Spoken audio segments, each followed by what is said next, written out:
Welcome everyone to today's webinar. I hope you see me and hear me well. Today's webinar will be about stories of use cases, open data to foster Europeans' economy and way of life. We are data.europa Academy. We organize webinars on open data, use cases, etc. And welcome to all of you today. Let's see what are the rules of the day. So today's webinars will be recorded and they will be published on Data Europa EU and the Academy, as well as YouTube and social media. You will all be getting the slides and the registration, the recording of this webinar for you to share with your colleagues or rewatch. Please mute yourself, even though I don't think you even can mute yourself because of this new platform called Click Meeting. Also, most importantly, make sure to reserve 3 minutes after the webinar in order to provide to us some feedback on what you found insightful, what you think could be more improved, or also of possible ideas that you might have for future webinars that we can do on open data. For questions, please use the chat that is available to you on the bottom right, I believe. And while you have questions, we're going to have time at the end of the webinar, but also our speakers will be able to attend to your questions, as well as the Data Europa EU team. Next slide, please. So what is the agenda of the day? Today, we're going to first introduce the concept of this series, which we're already on the second episode. We're going to look into the two priorities, an economy that works for people, and as well as the promoting our European way of life. Then we're going to have the presentation by our use cases of open data, and then a panel discussion, which is going to be guided through some questions, as well as allowing you, the audience, to pose any questions you might have to our speakers, also Data Europa EU. Final but not least, again, really important, we're going to wrap up and you're going to provide feedback. It's very important to us, and it's a good way to provide you with better webinars in the future. Next slide, please. So my name is Giuseppe Ascone Modica. I am a knowledge manager assistant at the publication office of the European Union, specifically on Data Europa EU portal. We also hold webinars on Data Europa Academy. We contact the data providers across the European Union, and we focus on use cases of open data. Today, 3 speakers will be joining me. First will be Mikhail Markakis. Apologies. He's an electrical engineer working at the public hospital of Rentimon city in Crete, in Greece. At the same time, he's also a freelancer software developer focused on open big data, processing, reuse, and user-friendly visualization of data. It will show to us one of the use cases that is very interesting and participated to last year's EU Datathon called Youth Pop, but you'll hear more from him. And then we're going to have both Sara Baroni and Guido Mazza from Italy, based in Modena. They will present to us Wanderlust Women. Guido Mazza is a co-founder of ITER IDEA, a cloud business developer, and also a data-driven cloud native app developer. And Sara Baroni, which is a digital journalist, a writer and professor who deals with themes related to feminism, rights, and sustainable branding, brand ambassador for Women X Impact, also as well as the International Organization for Women's Leadership, for which she's director of the She X STEM web column. So we're going to hear from all our speakers later in the webinar, but now we're going to get into the introduction of this webinar and what it is about. So what is this series? It's a series that focuses on the importance of measuring the impact of use cases. It's important because we share experiences from various projects that the publication office and data.europa.eu conducts. One from the Use Case Observatory, which is a 3-year monitoring product that focuses on measuring the impact of use cases over 3 years, as well as EU Datathon from 2022, as well as previous years, where we invite use cases that use open data from Data Europa EU and other data providers to impact the world, to create a service, to provide a product to the public. Why are we trying to do this? Because we believe that grasping opportunities can help us showcase the potential of the open data impact, as well as to create innovative business opportunities. So not opening data out of principle, but also to create a direct impact and influence the private market and entrepreneurial intent.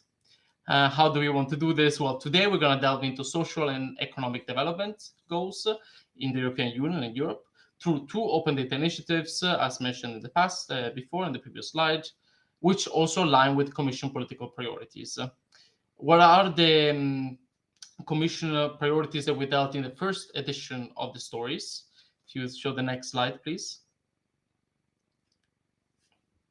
So our first edition that was held around a month ago, we looked at open data for the European Green Deal. We delved into the green transition by looking at three open data use cases. Feld M with the EnvironMate, a platform which showed an increased awareness of climate change impacts to children, as well as Geofluxes, which manages a way to increasingly manage waste in a more eco-friendly way, as well as MioBuddy EU, MyBio EU Buddy, which is a startup that looks at identifying the bioproducts in the European Union across regions. We explored how they respond to environmental challenges, and more specifically, we looked at how open data was one of the key aspects of their work in order to achieve the goals they want to they set themselves to, all in line with the European Green Deal. But today we're gonna delve into two other priorities, which are an economy that works for people and promoting our European way of life. One of the key two priorities of the Ursula von der Leyen's Commission, and we'll start with an economy that works for people. So this is a political priority that focuses on ensuring social fairness and prosperity. It looks at many different areas, from economic and financial union to state aid to jobs and growth investment, economic forecast. But maybe more topical, it looks at the next generation EU, the European skills agenda, the business taxation agenda, and the working conditions for platform workers, minimum wage. So it looks a lot about, again, social fairness and economic prosperity, as well as social prosperity. But today we're going to talk about something specific of this priority. We're going to talk about something that relates to our use cases. So if you show the next slide, we can show you that the economy that works for people encompasses one action plan, which is called the European Pillars of Social Rights Action Plan. This plan and these pillars set out 20 key principles of rights essential for fair and well-functioning labor markets, as well as social protection systems. This action plan turns these principles, which are divided into three categories, into more concrete benefits for citizens. The three main categories, as you can see on the graph on the left, are more and better jobs, skills and equality, and social protection and inclusion. If you see, the action plan also creates three key targets to be achieved by the European Union by 2030, which is 78% employment between 20 and 64 years of age, as well as 60% participation in training every year by all the workforce in the EU. Last but not least, it also aims to tackle poverty by decreasing the people in poverty by 15 million by 2030. These are not only goals that are made for the European Union as a whole, but they're also complemented by goals which are made by member states. This you will see during our panel discussion and the presentation of our use cases clearly links with the objectives and the overall goals of these open data use cases, and how open data can help also achieve these principles. Next, we can also talk about the next priority, which is the promoting our European way of life. This is a political priority that focuses on protecting EU citizens and the EU's core values. As you can see on the graphics, these are the overall umbrella topics that it tackles. It looks at migration and asylum with the new Pact on Migration and Asylum, as well as European Security Union, by looking at making it future-proof and securing a Schengen strategy, so ensuring mobility of EU citizens across the Union. Moreover, one of the important pillars of this priority is the European Health Union, which, next slide, please, looks at three simple and specific program, which is the pharmaceutical strategy, which aims at making a pharmaceutical product a strategic point for the EU and ensuring production which is internal in the EU, as well as the European Beating Cancer Plan, the plan of the European Union to combat, prevent, and treat cancer. as well as the crisis preparedness and response. This is one of the key ideas of the European Health Union that was brought even more incentivized after the COVID-19 pandemic, as you can all imagine. But why am I mentioning the European Health Union in such an important role in this priority? Well, because the open data use cases, which are present not only on the use case observatory, but also data.europa EU case repository or Dataton, featured a lot of open data use cases which tackle the health and well-being of EU citizens.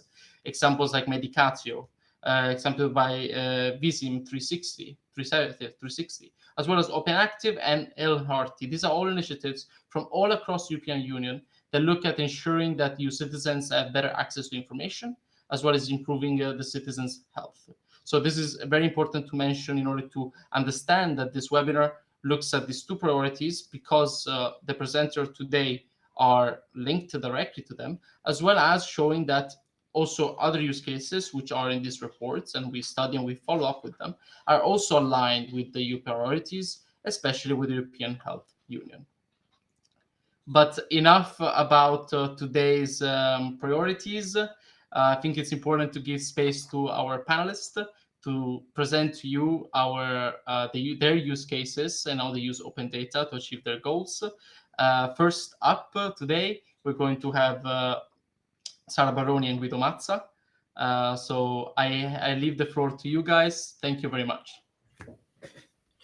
Hello, Giuseppe. Thank you again. Good afternoon, everyone. We are so excited to have the chance to tell you more about our experience in our successful Datathon. Was actually 2 years ago. But first of all, maybe a few introduction about ourselves. So switching to next slide, we can go with how we envision that. So we are Data Idea, a company, as I said, located in Italy. Our vision is to sparkle innovation by developing cloud-native applications that are actually designed to improve how companies, of course, but also large organizations and international communities optimize their processes and create even new models through data. So just to give you more of the context out there, a few examples in the next slides.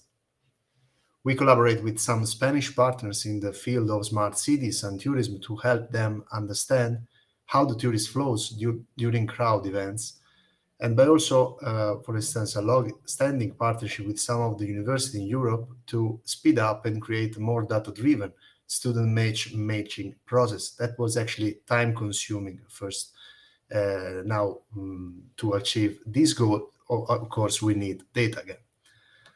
Finally, we collaborate with, the next slides, please. We collaborate with some research centers worldwide in the digital health field. Overall, the goal here is to improve the capabilities of hospital and medical professionals to sharing data, again, together, being compliance with all the GDPR and sensitive data there. And we started collaborating within the public sector to make scheduling work more efficient, to reduce anticipate pressure points during the year when we have a lot of personnel to allocate, and can use, of course, data and smart algorithms to achieve this goal. But then coming back to 2021, when we decided to apply for the Datathon,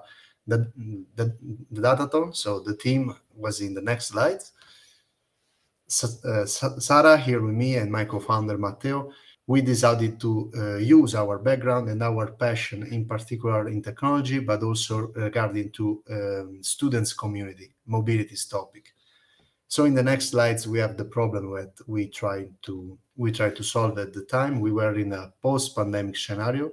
We read a lot of statistics, a lot of reports that was telling us that the most affected categories in losing job or wasting opportunities was regarding to the female gender. So in this case, in particular, we target the 20 years, the age between 20 and 35 years old. In this scenario, there was always a bright side of that. The bright side was that companies out there was trying to be more sensitive about the topic about gender gap, for instance, so getting certifications, but also the European Commission and the European Union decided to still invest a lot in mobility during that particular scenario, allocating more funds to European to European programs such Erasmus Mobility Plus and so on and so forth. So we decided to take the opportunity with our technology, and what we actually would like to achieve was in the next slides. So we decided to build a data-driven platform that was able to ingest a lot of data coming from open data, available publicly there, but also other kind of private data, and ingest and aggregating that together in a really, let's say, smart ways to create what we then will call tips, and we will present. So the objective here was to really create a map of Europe, getting all the information from different kind of destinations, and trying to guide the users in our target to decide to create their own path based on data. So it can be a student's path, could be a career path, could be a change living path, let's say. So the next slide, there is how actually the platform is evolved, but the original target was, you see Emily here. So our user persona is a student. She speaks several languages. She learned, studied IT, ECT, and so on. But now, let's say how she actually could use our platform, and what is actually the data that we are there for her. So in the next slide, there is a bit of the data that we used at the time. So we collect more than 6 million rows, actually. This is data that we collected for mobility patterns in Europe for the latest 3 years. And more than 3 million of people actually was in our target user persona. Could be national sources, could be European sources, could be different kind of nature. But the thing is, the most interesting part from a data science part was the opportunity to link all this data together. Just think about this data that really handwritten, can be coming from different kind of sources.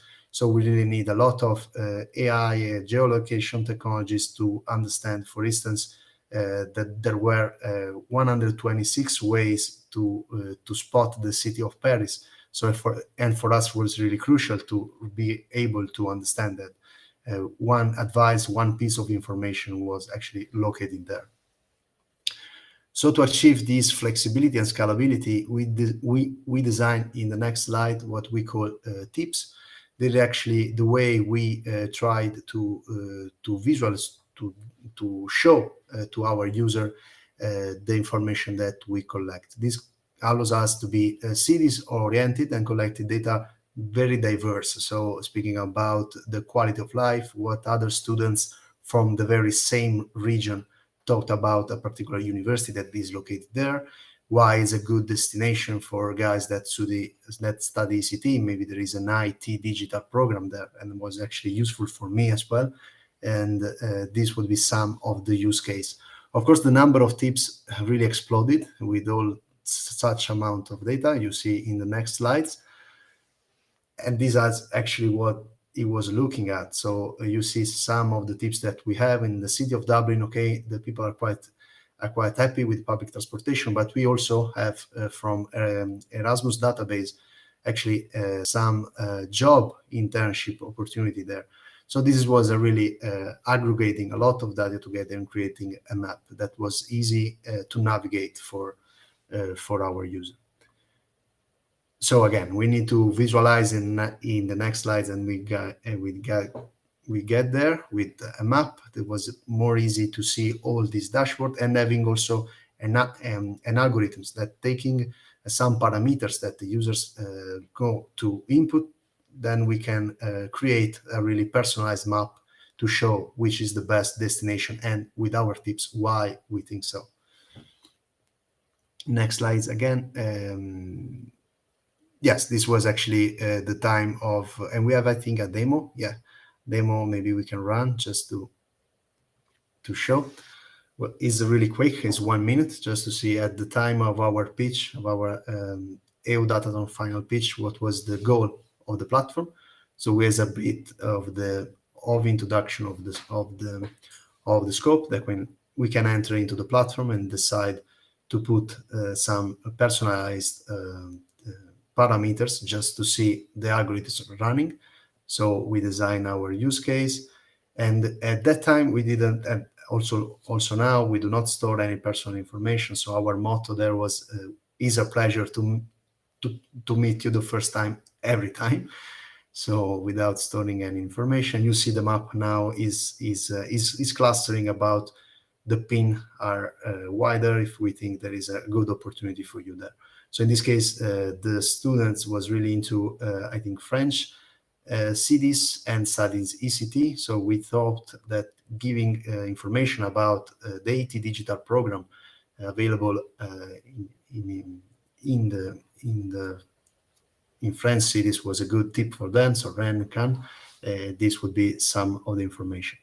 Then, of course, this was a really good opportunity for us also to show some of our partners that we connect with proportional. So we have Venice, you have the architecture school, and they had at the time 349 scholarship that designed to share with us and to promote on our platform. Okay, that's it, I think, for the demo. The next slide is something that we address to be, of course, more compliance also with the rule. It is really important for who develop digital services to keep in mind about accessibility. So it's a really key focus also for the European goals. And this is how we take the opportunity here to visualize not map driven to be more friendly. Yeah, that's it for this slide, and then the result, as I mentioned, was quite good. I mean, we won this that particular edition, and we got also some traction with the press.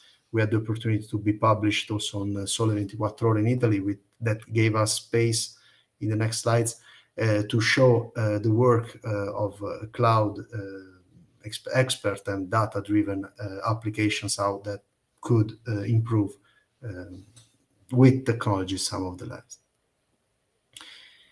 And finally, other publications, really quick. I will let the floor to Sarah that will explain how the project evolves during these latest months. This is some of the other opportunity to be published that we get. Please, Sarah. Thank you. So after the datathon, we realized the impact that could be had by using data to contribute to social change. Out of personal passion and social necessities, we believe that the world now needs to really break down the gender gap. So we focus on the aspects identified by the World Economic Forum study and work, and we added a specific support network for women. We also branded the app, studying a communication model aimed at the final user, the women that will use the app, a model that could communicate our value and future prospect for an immediate way. Starting with a name, we choose to switch from Wanderlust Women, which emphasize the courage of women in making their own life choices, to UNA Women, an acronym for United Network Act. The message we want to convey, in fact, is that a network of people from each of the three identified files needs to work simultaneously to achieve the objective of reducing the gender gap. It must be clear that the social contribution given by our platform works when each of the people involved use it, of course, for personal interest, but with awareness of being part of a community mechanism. To do this, we have increased our solution and the data present in it, inserting those relating in particular to the work sector, a fundamental element for reshaping the gender pay gap. We have redesigned the user experience and opened a website and a blog that will begin to fill with news relating to job in certified companies, scholarships, and initiatives to support female empowerment and activities that we'll carry out in order to be closer to our end users, who are the real area of interest for companies, university, and the certification bodies. Our initiative has aroused the interest of a national radio network, Radio Canale Italia, which hosted us in the Storytime program, a channel that talks about passion and news relating to the world of work. So in the next slide, okay, we can see how our initiative began to better materialize when we appreciated the Women for Impact network, which I am ambassador of. Women for Impact is the largest national network for women's leadership here in Italy. It consists of over 10,000 associates, and it has a network of programs including the ambassador program, various qualifying courses, and the mentor-mentee programs. By entering this network, we had the opportunity to approach various initiatives and to better understand the real problems of women and companies in breaking down the gender gap. When the founder, Eleonora Rocca, became aware of our project, she proposed us to hold a workshop at the annual event that takes place every year in November at FICO Italy. So we decided to name the course Women in Coding, Skills and Community to Design New Path, to better convey our message and on our coding as well as other STEM skills used for community purpose can help solve social problems. Our solution was also one of the finalists of the Women for Impact Startup competition among hundreds of candidates for the awards. And it was extremely stimulating to have a high-level pitch in front of such a large audience. In the next slide, we can show what happened after the event. We became better aware of all the damage done by the gender gap in various forms and sizes. The World Economic Forum estimated an average of 132 years for its elimination in Europe, and it's clear that none of us have that much time if we want to see a real change. So it's necessary that women will be able to reinvent and rethink themselves, truly free to achieve their goal, but understanding which direction the world is taking. New technologies will create jobs that have never existed before, which means that we have the possibilities of writing for the first time a blank page in history without gender bias if we understand how to act now.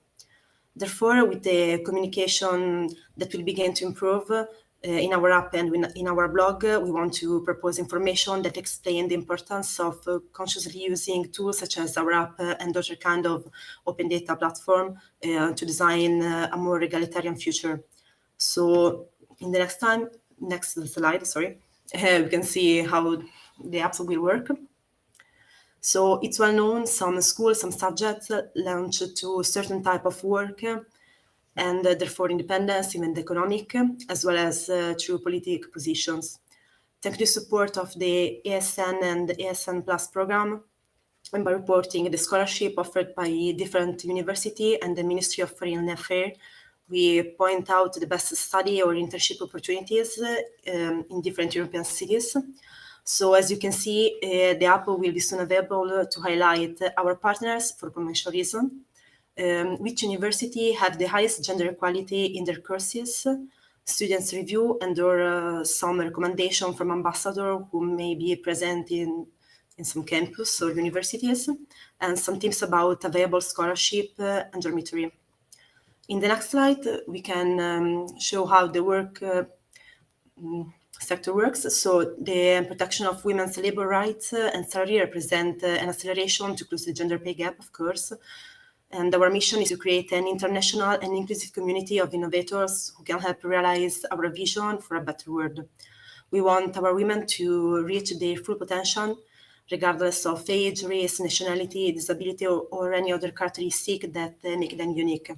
That's why in the work section, we highlight certified companies, female CEO or women working in some companies that offer feminist initiatives, real reviews from the female workers, and the certified bodies so that more companies could find their partner to obtain the gender equal certification. In the next slide, we can see that a network that acts as a concrete support to the various situations of violence is an essential part for our project. In fact, we realized that the aspect identified by the World Economic Forum could not be of help to all the women out there, not alone. What needed to be added to give more egalitarian possibilities to women was a specialized network dedicated to supporting various situations of violence, but not only. In the portal, it's already possible to view which European cities are the most accessible. There's also a filter relating to some forms of disability that can be activated. And we are integrating the various European anti-violence center to provide the support to women wherever they are or want to move to start their new life. We're moving through various initiatives to also activate an ambassador program so that women present on site can help those arriving with some advice and their presence in the new cities. And in the next slide, we can see what's coming up from us. So we started to activate new collaboration with the 12th best university for STEM subject here in Italy. We realized some specialized workshop in those university to promote our platform and our ambassador program. We are partner of a national summer coding camp for girls in Italy for the same reason. And we'll finalize a partnership with the Age and Power certification company to integrate more and more quality data relating to job position in certified company. And in the next slide, there are some of the partners that support and believe in the first steps of our solution and us along the way. So in the next slide, we just wanted to say thank you for giving us this space, and we hope that our work will make a real social impact for women. And we can't wait to start collaborating with new companies, university, and other partners to make the platform even more useful and accessible. This is just the beginning. So thank you very much. Thank you so much, both Sara and Guido. This is an extremely interesting presentation. It's a really interesting product as well. I think we went from, again, your participation on that in Datathon in 2021. There is a lot that's been done since then, especially with university and STEM courses. I would like to leave this slide a little bit longer so that the participant can scan through their phones, try the app and work with us QR codes, because I think it's a really interesting project, and we'll get to hear more even through our panel discussion. But again, participants, if you would like to already ask some questions, feel free to use the chat, and if Sara or Guido can already address them, that's okay. Again, we're gonna be able to ask all the questions we want at the end of the presentations. But thank you so much, both Sara and Guido. Up next, we have our next speaker, Michael. That would explain to us the use case Youth Pop. He is also, again, not only a participant of the use case observatory, but also has participated to this year's Datathon 2022 competition. So it's great to see you again back working with the data.europa EU and for the Academy. And the floor is yours, Michael. Thank you, Giuseppe. Good evening, everyone. My name is Michael Maragakis, of course, and I am a co-founder, co-developer of YouthPop. We participated in EU Datathon 2022 in the category public procurement opportunities for young people. So let's see. Let's go to the next slide, please, Giuseppe. Thank you. Every year, public authorities in the European Union spend more than 1 trillion euros, mainly in sectors such as construction, health, defense, and some other sectors too. This info, in most of the cases, this info is scattered to each contractor's website or hidden into big open data, such as TED data, for example. Additionally to that, the lack of connection between young people makes an additional hard step for young people to find opportunities in public procurement contracts. Next slide, please. Thank you. This is where we try to develop a platform, the YouthPop platform, in order to simplify the access to info for young people, in order to make them understand the public procurement procedures and, of course, the public procurement rules, to help them investigate potential partners, competitors in or relocation criteria, because sometimes in order to work for a contract, for a public procurement contract, you must relocate to another country. Of course, we're trying to expand the communication channels through the networking, and our main target is to maximize the success in bids through a probabilistic, through the development of a probabilistic network. Next slide, please. In order to achieve that, we had the open data through the TED site, which, what is this? All over the countries, the public organizations from EU countries, they must send the metadata actually from the contracts, from the open contracts to the TED data, and after that, big data are collected in TED site, in TED website, and they are open to everyone from us. In order to, additional to that, we used the ESCO API, the ESCO database through the API. The ESCO site is also developed by the EU, by the European Union website, which helps people, which tries actually to connect the the skills with occupations, and we try to connect skills, occupations, and degrees. We're going to show that in the next slides.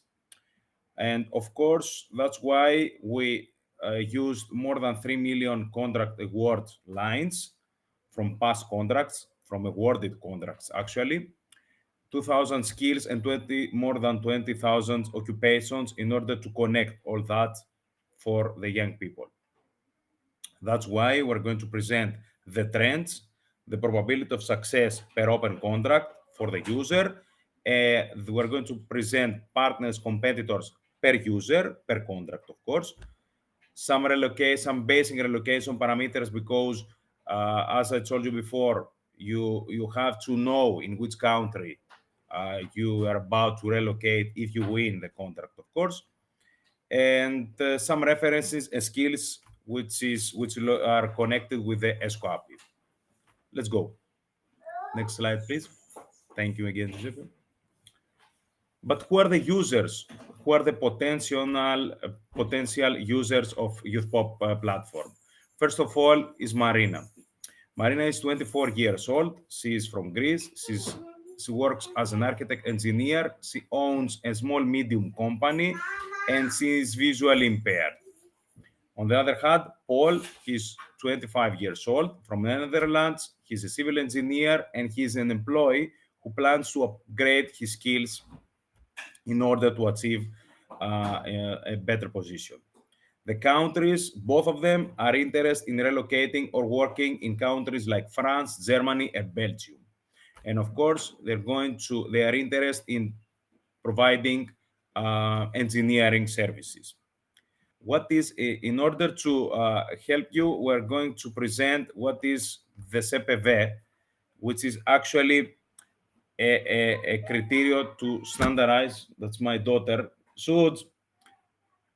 In order to standardize Suds. Hi. It's absolutely okay. It's absolutely okay. Say hi to you. It's very. I think this is one of the positive things as well. I think it's nice to see that everyone is more human. I think if we see people's, we're not just in an office alone. Thank you. Definitely okay, Michael. Don't worry. Thank you for that. So I was saying that the common procurement vocabulary is again developed by European Union for all over EU countries in order to achieve a standardized reference used by all contract authorities, public and private, all over the European Union.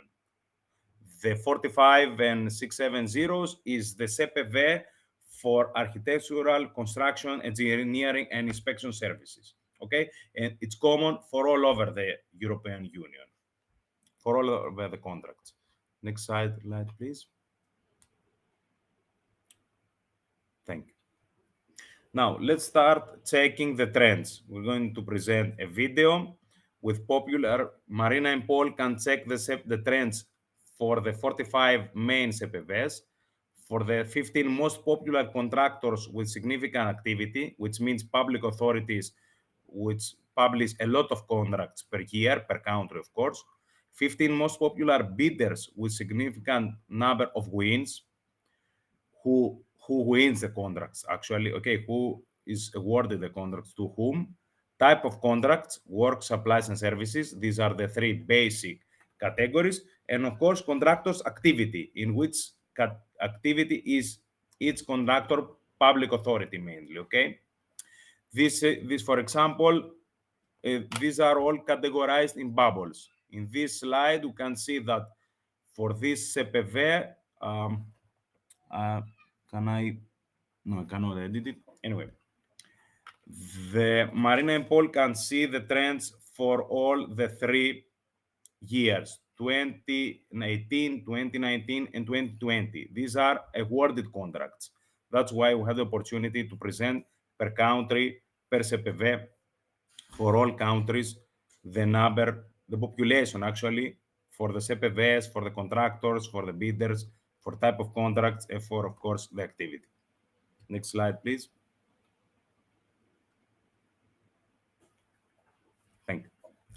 Now we're going to connect as a next step. We're going to connect the CPVs with the skills and, of course, the occupations and the degrees. Paul, who is the person who is looking for to upgrade his skills, chooses one of the 103 keywords. These keywords are based on titles, on CPV titles. He will choose one of the 103 keywords for the 15 most popular CPVs. A query based on this text, on this keyword, is sent to ESCO API. The API replies to us with the skills and the occupation, and they connect it with each skill, all the occupations. As a final node, Paul can click and redirect to Europass platform, again, a platform developed by the European Union, in order to see the degrees that you must have in order to work to a specific occupation. Let's go and see the next video, and I feel that everyone will understand that. You didn't? Excellent. This is the video. These are the main CPVs, the title of the main CPVs. Paul chooses one of them. We're going to see the CPV and the four. Now we're going to see 4 keywords for this CPV. Paul chooses one of them, and as a response, we're going to see the skills, handle building materials, etc. We're going to see the occupations, and finally, we're redirected to Europass platform in order to see the appropriate degrees for this occupation that Paul chooses to see. Okay? Next slide, please. Excellent. Now we're going to see the probability of success and the tables for partners and competitors. These are 2 different tables. Okay? Again, from the contract awarded notices data for these 3 years, 2018, 19, and 20, based on these results, we correspond each winner's name with a CPV. On the left side of a table, we have a business and company, and on the right one, we have the CPV connected with the contract that this company has already won in the past. We create a big table with thousands of companies on the left and their corresponding CPVs on the right. Okay, And of course, we save on a MySQL table inside the database. After that, we take an open contract from the TED data, which is daily downloaded through an XML data. We see, and we're trying to see which CPV, what are the CPV of these contracts? Is this one? Then we're going to show only the competitors for this CPV, because the user, Marina, for example, is interested in this CPV. It's only one, so she's going to see only the competitors. If there are multiple CPVs, because a contract, it may be divided into lots. Each lot has another CPV. For example, a building. A building is material, it's services, it may have a lot of CPVs. For the Marina is going to see again the competitors that for the CPVs that she's interested to, but she's going to see the partners for all the other CPVs, because she may be interested in connecting them to ask them to go for a common bid for this open contract. This is how we build the partners competitors tables. One line contract, Marina, for the same CPV that she's interested, she sees the competitors. She has the opportunity to see the competitors through a link. And again, for all the other CPVs, she's going to see the partners, because she may be interested in connecting, in communicating with them. The second table, TED table, is the probability of success table. Again, we take the contract award notices, we train a network, a Bayesian network actually, with parameters like the amount of money for the contract, is the authority coming from the same country as the user? It's a very important criterion. And we train a probabilistic Bayesian network. After that, we pass the parameters of the open contract through this network, and we have the success probability per contract per user. Marina can see, and Paul, of course, can see the probability of his success per open contract. And this is the TED table, okay? Let's go and see the next slide, please. No, it's not that. Excellent. This is the TED table. We have one open contract per line, and we have the potential success, which is, for example, 38. And Marina can save the contract for a few in order to see on the home page calendar in order to go for a future bid. After that, you can see that we have the potential partners, name of the company, it's linkable, and also Marina has the ability to hear alternatively, because she's a visually impaired, she can alternatively listen the name of the company, okay? This is the Compact Social Network, which is a social network to connect the companies each other. The companies can be connected through this social network. Next slide, please. Again, as I told you before, we present some basic parameters for the relocation. For example, it depends on your age. What is the percentage of young people aged 20-24, for example, since Marina is 24 years old. And some basic, as I told you before, parameters about incomes, about population by age. We want for Marina, for Paul, to have the basic knowledge what she is going to meet to the country that she plans to relocate. Next slide, please. Thank you again, Giuseppe. Now we had an alpha version in EU Datathon 2022. Since then, we're trying to improve, actually, first of all, our Bayesian network to import some new parameters in order to present a better probability of success to each user. And as a next steps, we're trying to insert the automatic translation of each open contract, because we have to know that the contracts are not translated on the countries from the public authorities from Greece, for example. They are sending the metadata information in Greek, most of the French companies in French, and so on. So we need to translate in a common language, for example, English or French or user language, in order to help him, her, to understand better the contract and all the appropriate info. Of course, we're developing an extra tool to export reports, which will be focused on young people, of course. A chatbot which will guide. These are some future steps.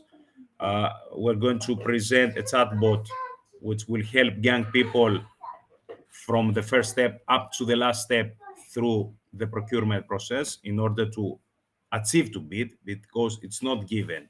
It's a little bit hard to bid online or so in any other way. And of course, we're going to develop with job-seeking features by adding job-seeking features in the connection, as I told before, between ESCO API, ESCO database, and Europass database. But this is some steps for the future. For now on, we are focused on probability success, a better BBN model, and the automatic translation, which feels is very important. And since ChatGPT is now a trend, we have also focused on the chatbot, which will guide young people, but which will help young people to bid in public procurement contracts. Next slide, maybe last one. Last one, thank you again. My apologies for my English, for my pronunciation, but thank you again. Thank you once more, everyone. And of course, questions. Thank you so much, Michael. Again, this is also a really interesting product and use case of open data. I think seeing these two presentations, one after the other, I personally thought a lot of comparison objectives on an overall scale, which again we'll dive into. But thank you so much. It was very interesting. Your English was great. Do not worry about that, Michael. But yes, so thank you both of our speakers of the day. Thank you for all participants. If you want to share your questions in the chat, please feel free to do so, because now we move to our next section of the webinar today. We're going to have a panel discussion with our three speakers. You can leave a question in the chat, but again, we're going to have first a few structured questions that can maybe also outline the key points of the presentations that you have done for us today, so that the audience has a clear idea and can simply see this information and how they can relate, especially to the mission of this webinar, which is understanding how these use cases can achieve those objectives and try to make an impact. So our first question for today for our speakers is, how does your initiative make an impact on societal challenges in this context of the economic priority and the social priority of the European Commission? Where do you think and how do you think your initiative makes an impact? If maybe we can give the floor to Sara and Guido first, and then Michael. Okay, thank you. So I think that initially the contribution provided by our app was to encourage the recovery of female mobility in Europe following the COVID pandemic, which particularly impacted women forced to take on the work of caring for families. Soon, however, especially by entering into contact with certain realities, both personally and at the working level, we realized that this was not enough, that the discrimination suffered by women was too much, and that it was necessary to design an app that could become a starting point and a reflection for a social change aimed to reducing the gender gap. So it was essential to create a sort of self-sustainable circle. In fact, our app works now on 3 levels, so study, work, and support. And in this way, we hope that over the years, channels will be created for women to be encouraged to study STEM subjects, which are those able to guarantee them job opportunities in the near future.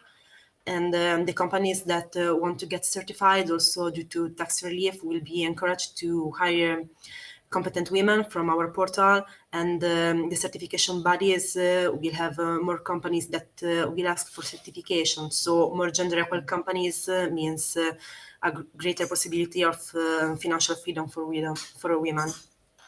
Thank you so much. No, I completely see your point. Again, this message was pretty clear in the presentation. I also want to comment that one of the pictures in your presentation was you at a conference, in Woman X conference, and the poster behind you said, "Empowered women empower women," which is a great message. I think also shows a lot the possibility to enact this positive cycle of creating a big impact at first, and such impact will continue to go.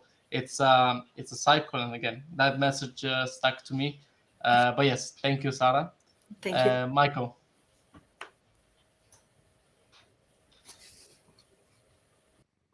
We cannot hear you, Michael. Wait. Yes. No. Yes, great. As I told you before, we participated in the challenge public procurement and opportunities for young people. So we focused on young people, of course, young women and young immigrants, because all these people need the appropriate, they need access to the appropriate knowledge in order to help them live in Europe independently of the country. That's why we focused on young owners of small medium enterprises, in order to help them win the contracts and play the game, actually, because we have to admit that public procurement has specific rules independently of the country. And we must help the SMEs to be part of these contracts, and even big contracts, not only the small one. And that was one of our main targets, because you help the small medium enterprises to win the contracts, and at the same time you reduce prices for the public authorities, since you increase the competition. And if you increase the participants, the potential participants per contract, the competition also is increased, and then you win by reducing the prices for the public authorities. And of course, we have to help also young women and young immigrants, as I told you before, because they are looking for jobs, they are looking for new degrees in order to have a job and live in Europe, all over the countries in Europe. That was and still is our main financial and social impact, to help people work and live in Europe.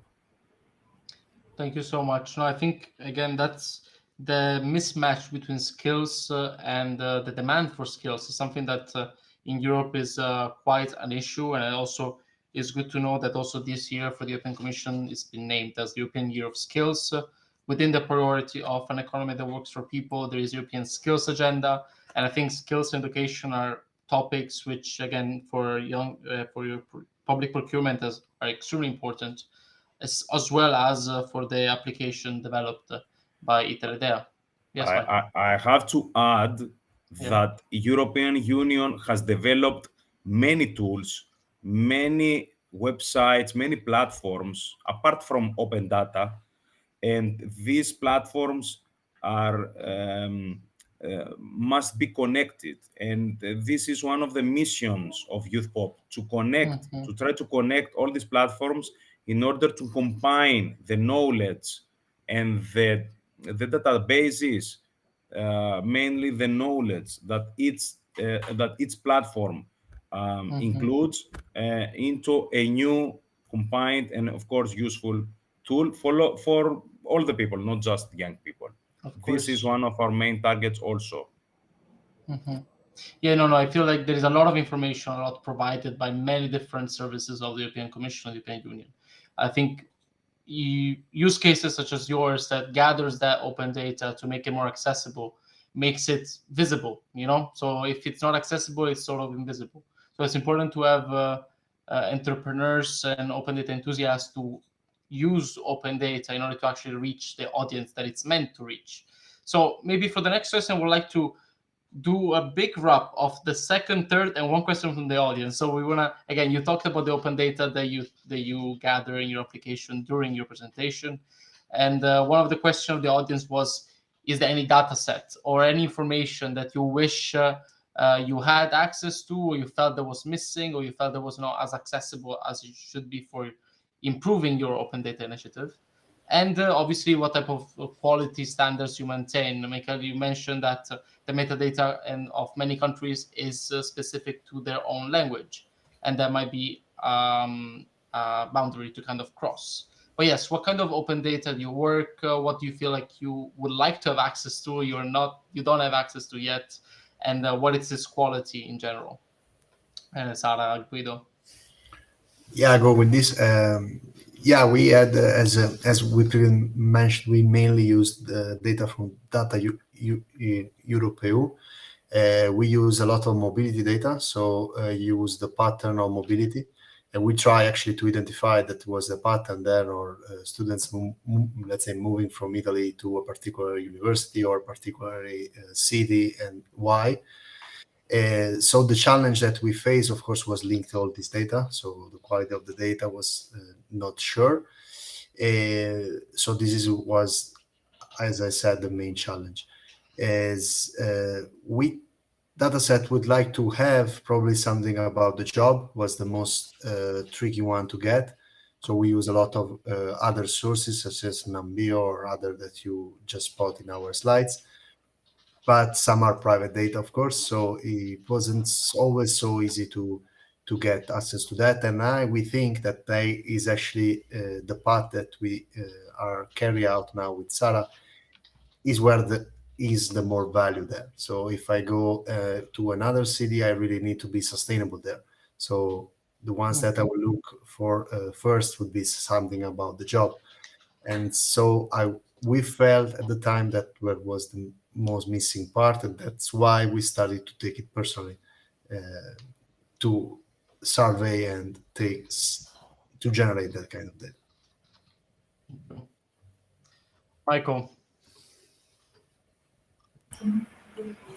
First of all, I have to say that through the TED website, you cannot have access to all of data of public authorities contracts through TED website. It's only a part of the public authorities all over European Union. That's why all public authorities must send the metadata in a metadata form, no problem about that. But all public authorities all over European Union, must send to TED website all of contracts metadata. This is the most important in order to complete our work, our statistical study, trends, or the probability of success in open contracts that we do not have access apart only if we go to the contractor website. Okay, this is something really difficult because they may be thousands. So the most important is to have access to all open or awarded contracts through the TED website. Also, it's very important for the TED website to have an API. We have the access through an API will be priceless, because right now we download on a daily basis through an XML method all over the data. This is not very difficult, but an API will be priceless. Apart from that, in order to clean our data, the quality standards that we maintained, of course, we cleaned the empty lines, we removed all the contracts that they didn't have the appropriate info, like blank amount of money or blank authorities. We removed all these lines. We had to clean the file of TED website, and after that we removed the duplicates, because if, as I told before, if a contract had multiple lots, then it will have also multiple lines inside the file, inside the Excel file. So we removed all the lots, we removed all the lines, and we kept the information: one contractor, one contract, multiple lots, okay, no problem, but no 10 lines, just one line. That's why that was the two basic steps for in order to clean our TED data that we used. I see. No, I see. I understand there is a lot of work to processing that type of data, and that data is not as accessible to the outside world or to potential users, especially young people, young women, or immigrants, or all these groups that, if they had access to this information, they could choose their training of skills, education path, or any other, actually make a choice. So it was interesting the way you mentioned that access through APIs is very important, because again, within the Commission now there is the movement of this new regulation called the high value data sets. And this is a regulation that establishes different categories of information, such 6 thematic categories, that should be accessible through APIs. So every member states will have to show this information accessible according to certain standards, and it's extremely nice to see that characteristics and that requirement would actually allow use cases to work in a better manner. Again, it's possible through other ways, yes, but this requirement, as you mentioned, would support your work and will allow you to make your work faster, more efficient, and just better overall. There are a lot of private organizations which which provides APIs for open contract, for open data. They are taking open data from European Union, from US Union organizations, government all over the world, and they are providing an API through their platform. So it's very important to provide an API. It makes easier the development of platforms such as Youth Pop, for example. Okay? Absolutely. No, it's great to see that. It's great to know that, and it's good to see that also from the use cases we have here today. That is the case. We'd like to go to the audience. We also change slide because I think the audience also is anticipating our question, which is great because it's good to know that our questions are of interest, let's say. So let's say what challenges you faced, and you can tell us again your initial challenges, also really early stages, maybe even presenting a datathon or coming up with the idea, and how the challenges that you face maybe in the future, in the next steps that you have of your projects. Again, you showed us what's next for your use case activities, but tell us what are the challenges that are going to be there and what you need to surpass. And then again, we can move on later. But yes, what challenges have you faced and will you face? Yeah, Guido, you can go. Yeah, as for the challenge, of course, the tricky part is, of course, download a lot of data and then having to process it then. So that's as was already mentioned.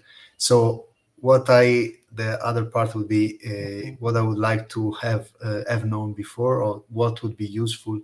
Probably a smoother connection with, as Michael said, also with other services. That would be good. but also I think with the PA, so the public sector, to understand actually which is the challenge that they are facing. So you can be driven a bit more about what you envision is actually the right things to do, is the really pain points.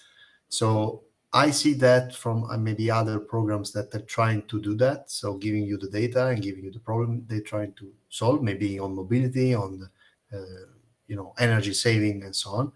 And this could be sounding good. I mean, something to think about also for the use of the European data from open API or open data. Thank you. Michael. I will agree with our neighbors, with the Italian neighbors. Data cleaning and processing is one of the most challenging tasks that we have to face when we have to deal with big data, million of rows, million of lines. And the other big problem is the other major problem is the fact that you cannot find all the data that you need in order to provide, for example, a statistical study for which you're going to be sure about that. As I told you before, public authorities, public organizations all over Europe must provide through a common platform, not through just their websites, through a common platform under a common policy, must provide their, of course, anonymized and clean, without insulting, without problem, personal data, etc., removing all this info. But they must provide their data to the audience and, of course, to the developers, to the entrepreneurs, because we know what to do about them. Of course. No, you're the main one of the main users of the data that is published. Again, on data.europa EU, we publish over 1.5 million data sets. Who do we want to use this data? Okay, we publish it because it's important for transparency and we need to make this data available. But also we want to have a real impact. We want to make it usable for organizations and use cases like you to create a product and service to help the public at the end. So I think, again, this point is really good to get that feedback directly from the users that make the most impact to public administration. Again, if the quality of data is something that can be improved, that is definitely something on one of the priorities of all public administrations in order to ensure that data are usable. On data.europa EU, we have a publication called Data Quality Guidelines, which has been translated in different languages in order to ensure that there is an understanding on what data quality can be and what it should be. Michael, I feel like you're eager to speak on this. There are a lot of. I have to warn about something. Also, it happens the same in Greece. We have a lot of open data. Open data are coming and are coming and are coming. Public authorities, slowly but steady, they're providing us with open data. But in Greece, it's we're talking about that. In Greece, we must see what we're going to do with this data. It's not only about transparency. There are a lot of use cases, commercial cases, or cases for the democracy, for transparency, for gender equality, etc. We have to we have to give motives to individuals, to companies to use the open data in order to have value and added value through this open data. Absolutely. That's a small comment. Thank you. Yes. Again, the way that the use case observatory, our report is structured, it's through the type of impact that the use cases can do. So it's also a way for us to understand what type of data can create by transfer what type of impact. So it's great to see, and yes, better rationale behind sharing open data to give a clear guide on, yes, this data, it's here because of transparency, and you can do this with this data. So deliver something else. So give an out a platform for use cases to use it. But let's go to the last question of the structure, but also that ties with the question by the audience, which is what tips do you have for open data community to start their own initiative? What tips would you have to make the smoother, like the process smoother? What was your initial spark that you think it's needed in order to work with open data and create such applications in the two different products, but that tie well together, such as today with the skills focus and the ensuring mobility, but also open data accessibility? So again, Sara and Guido, if you'd like to tell us some tips for the audience. Yeah, regarding the open data platform and the data that are available, of course, the updating rates would be super crucial. For instance, we have data from 2020, and now, of course, we will need an updated version to be to rely on proper data, proper tips, proper pattern. So yeah, the goal would be there. So think always about the sustainability of your solution.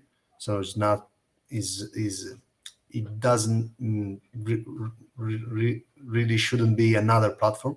Should be something that you think, okay, how could make this kind of platform sustainable after the challenge, also with data, but also sustainable, financial sustainable. So something that you really need to keep an eye on. So it's not always so easy to find new funding, a new opportunity out there. You need to think about the business model. You need to think about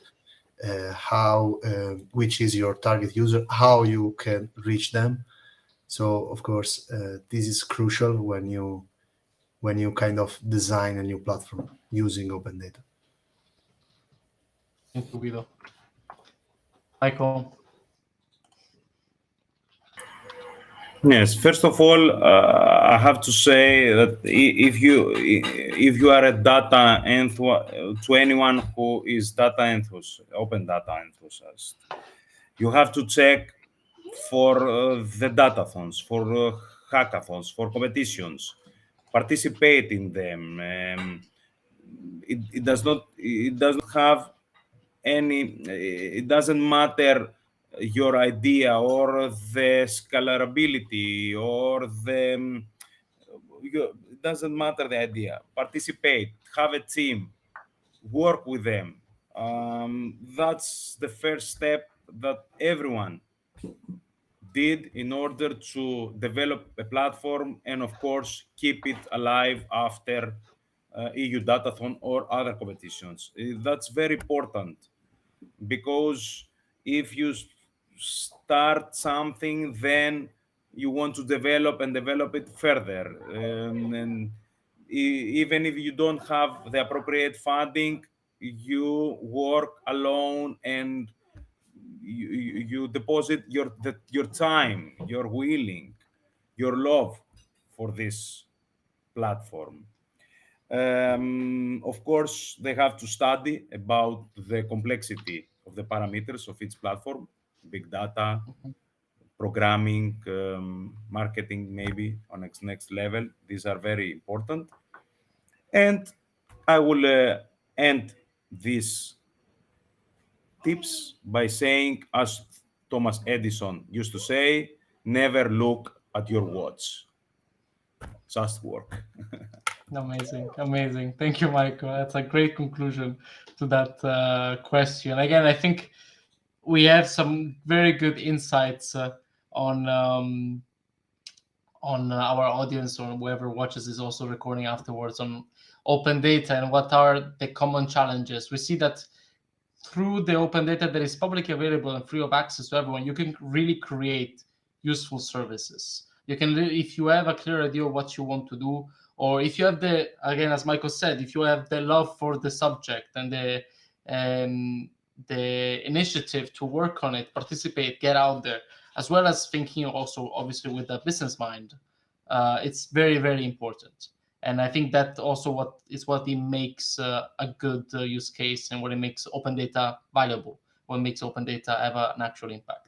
So I think with that, I wouldn't know how to continue, because it's a really great discussion that we had today. So let me move on to our conclusionary slides. Thank you again for your speakers. Stay up to date to all the participants of the day. We have more webinars coming up. We have a webinar on the 12th of May on data spaces. We have a webinar on the Open Data Maturity Report, especially one specific dimension of the report. If you know what it is, it's an assessment of the quality of open data between public administration in the world, in Europe and the EU. As well as the next edition of this type of webinar series of use cases, when we're going to look at yet other use cases of open data, hopefully as good as this one of today, and look at another of the European Commission priorities. This will be communicated to all of you, and we hope to see you all there. Next slide, please. Next slide, please. We're almost there. This is very important. Your feedback, again, as I mentioned at the beginning, is very interesting for us to read, also because we try to improve all the time, also on how the platform works, what the topic was like, what you like the most about the topic, what you like the least of as well. So share with us whatever you think about our work today. I would like to thank again all our speakers of today, Guido Mazza, Sara Barroni, Michael Marakakis. I think I pronounced it almost correctly. But thank you very much for your participation here today, to all the participants. I'm reading the comments, so I will get back to you also on that. But thank you very much, everyone. I hope you had a great day today. Enjoy the rest of your day, and happy 25th of April to all Italians.